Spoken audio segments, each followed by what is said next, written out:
Okay, Dr. Singh, how do you describe yourself? How do I describe myself? Very independent, emancipated, professional, successful, motivated, and always seeking to move forward and doing even better than I am now. Okay, good. Okay, and describe a typical day of life for you. Typical day for me right now is getting up in the morning, going to work, very excited about it, seeing my patients, taking care of them, then taking care of myself. At the end of the day, I go home, I exercise, spend time with my husband, with my dog, and relaxation time. Okay, and what was the main contribution of your parents in your life? My upbringing, the morals, the ethics that they have given me, that they have brought me up with, not necessarily sitting there and telling me what to do, but just by being a role model, just watching them, observing, and that's how that generation passed it on to their children. They didn't sit us down and say that you have to do X, Y, and Z. They did it, and we emulated them. Okay, and do you have children? Yes, I do. And describe your relationship with your children and how old are they? My children are both 30s, early 30s, and they are exceptional. I love them. They have what my parents did for us, we did for them, and we are parents. We don't try to be friends with our children. We are role models for them. My husband is a tennis professional, and my son followed his path. And my daughter, she went into medicine following me. At no point were they forced into these careers. They made their choices.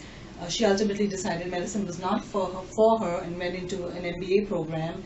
And they're both very confident, very successful in where they're at right now. Okay. And do you feel people around you help you? Yes, they do. And very interestingly, there was a psychiatrist that I was doing a rotation with, and he said to me, he says, there was an issue that I needed help with, and I said, I asked him this question, I said, why are you helping me? He says, because you're very easy to help, because you ask for help. A lot of people are resistant, and I find that for myself, because I'm a non-traditional, I went back to school after many years, and there were a lot of challenges for me, but it went smoothly down the road because I always asked for help. For example, when I went back to school, I had a big gap. I got married, had my children. I went back to school, and so I was a little nervous about my classes. So I would show up at the tutoring center on day one of class, and the tutoring center would say, "Why are you here? You haven't had an exam yet. You haven't failed an exam." And I said, "Well, I'm proactive. I don't want to fail an exam, and that's why I'm here." So I would get a tutor, get help right away, and get on a schedule so I would be ahead of the game. Okay. All right. And have you ever volunteered, and why? I volunteer all the time. I'm doing it right now for you. I volunteer for this. I'm always, helping people. Always have. I did even when I was a homemaker, and that was back in India. I would volunteer at my children's school for reading. Even I'm a trained professional Indian classical dancer. I would train the girls from the lower elementary school, and I would teach them dancing so they could perform at the cultural events. Tennis, my husband is in tennis, and so am I.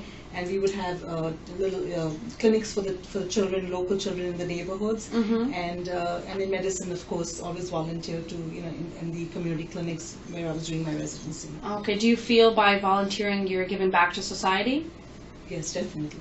Okay. What would you, once your children reach your age, what do you hope your children teach to the future generation? In 29? Yes. Well, like I said again, it's really not teaching them, it's just them watching us, emulating us like my parents did for us, like I'm doing for them.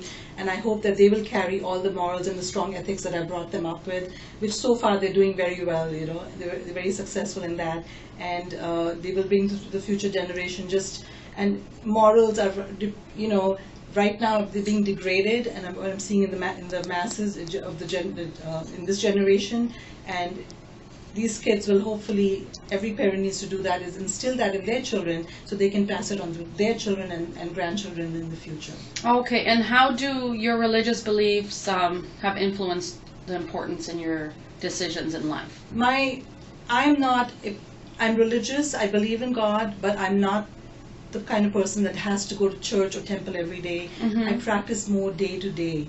My religion teaches me a philosophy of life and how be kind, which I think most religions follow the same path, is be kind to your neighbor, don't speak ill of anyone. If you don't have anything nice to say, don't say it. If you have something nice to say, definitely say it. And treat everyone like you want to be treated.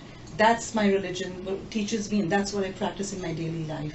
Okay, and this is the last question. Would you change anything if you got to go back in life? Would you change anything in your life?